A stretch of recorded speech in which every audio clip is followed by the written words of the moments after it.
Federal Punch ammo.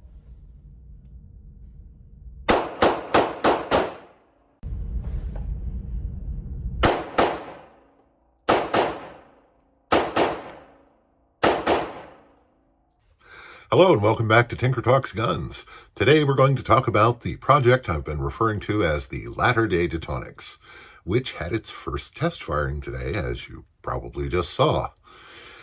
Now, first, I'd like to shout out to my Patreons. This channel is not monetized and never will be. And so every bit is appreciated. Thank you so much. Also, if you like the video, please hit like. And if you really like the video, subscribe.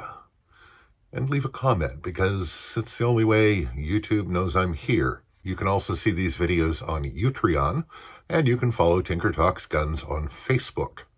So, the project, as regular viewers will know, this has been obsessing me lately. And the idea was to create a modern version of the Detonics Combat Master. And as you can see from the shooting video, it does not like blazer brass ammunition.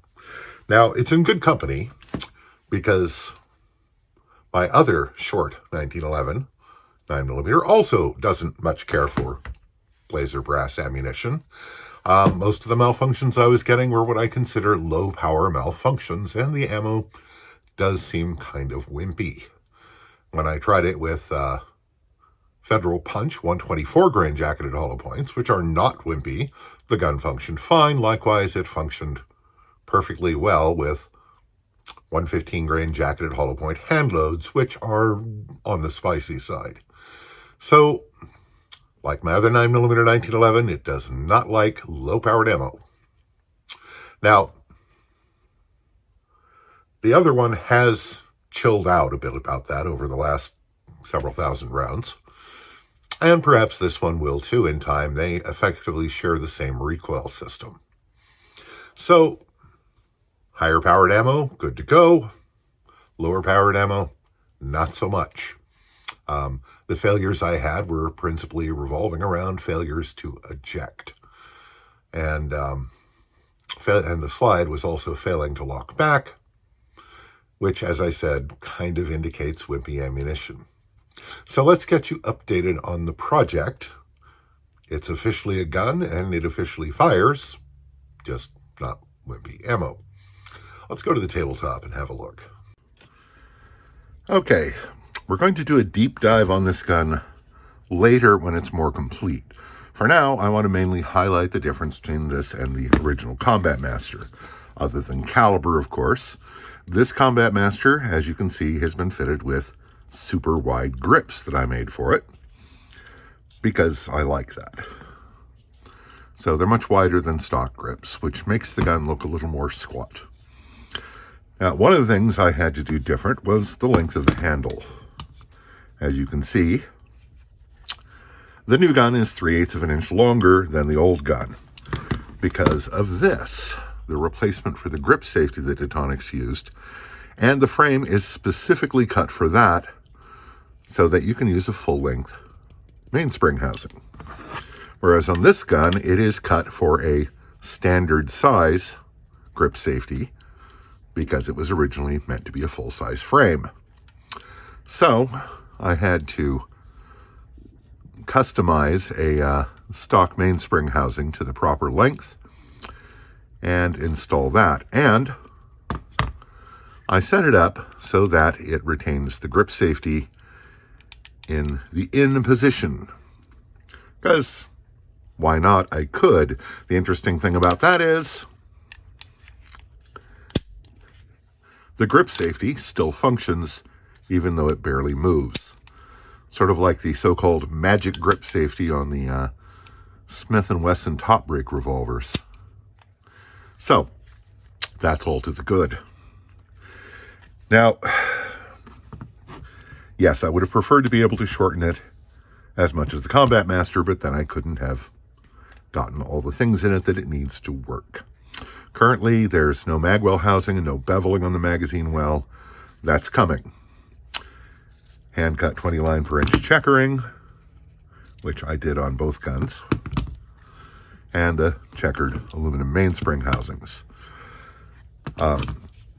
Other differences, of course, this is a 45 with 6 rounds in the magazine, and this being slightly longer has an 8-round magazine.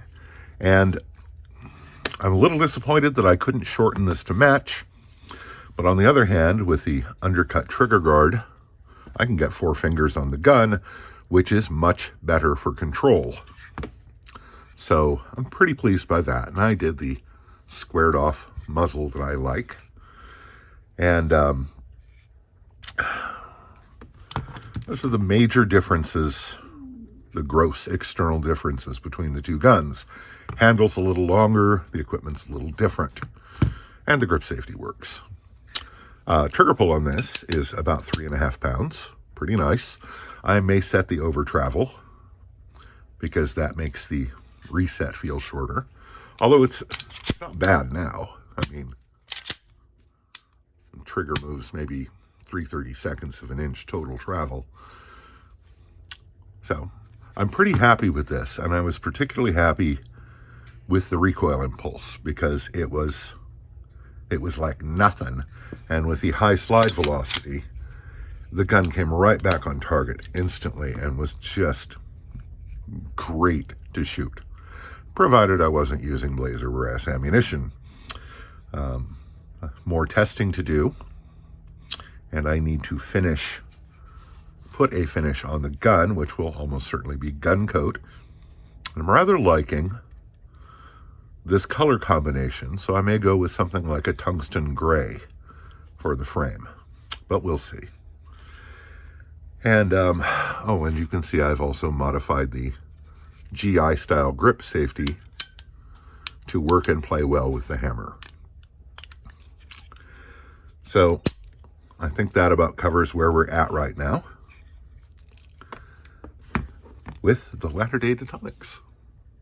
So overall, I'm very happy with how this is coming out so far. And I'm also rather happy with the weight.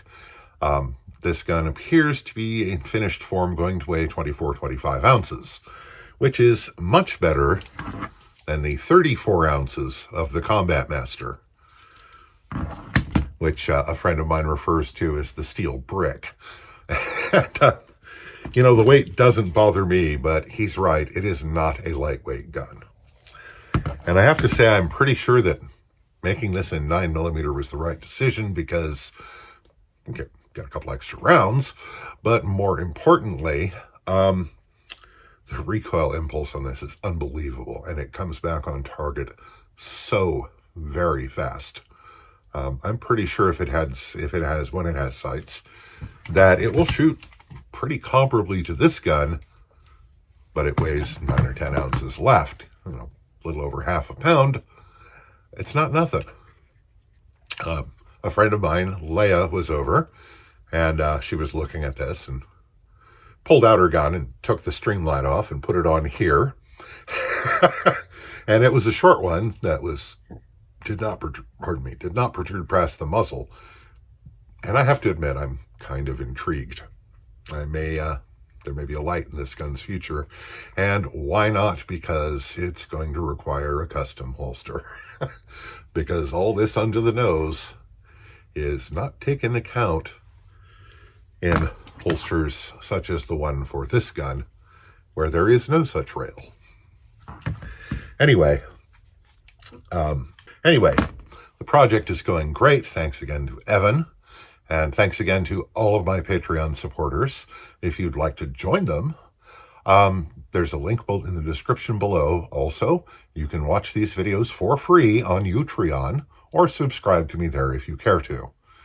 And you can also follow me on Facebook as Tinker Talks Guns.